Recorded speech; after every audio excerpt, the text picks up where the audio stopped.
一般呢，走马拉松拢是伫户外室外，但毋过呢，伫英国二战时期，因为有捌乌崩坑，即马就伫遐举办一场地下马拉松，参加的人拢爱低头顶。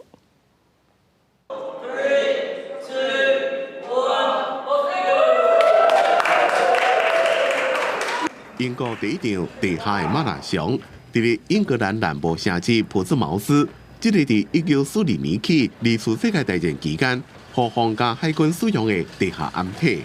走的人拢戴有电火安全帽啊！伫这条460公尺长、按无摸过石的坑道内面，走42.195公里，也就是伫下骹来回走91年。为崩坑顶较低，若较落的人才小压一个才有法度过。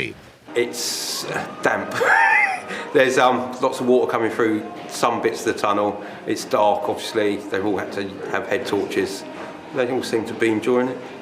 这个运动组织拢专门经一寡较奇奇怪怪的地点来办马拉松，进前就办过伫咧家家内面走，伫码头边走，伫咧规栋的停车场内面走。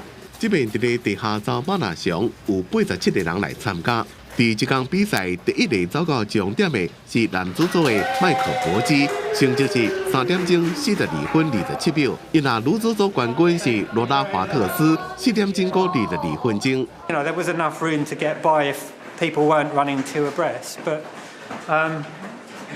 just twists and turns, and you know, by the time you sort of started on one lap, you'd finished it.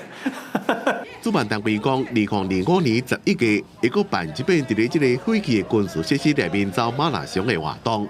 公司新闻王慧文报道。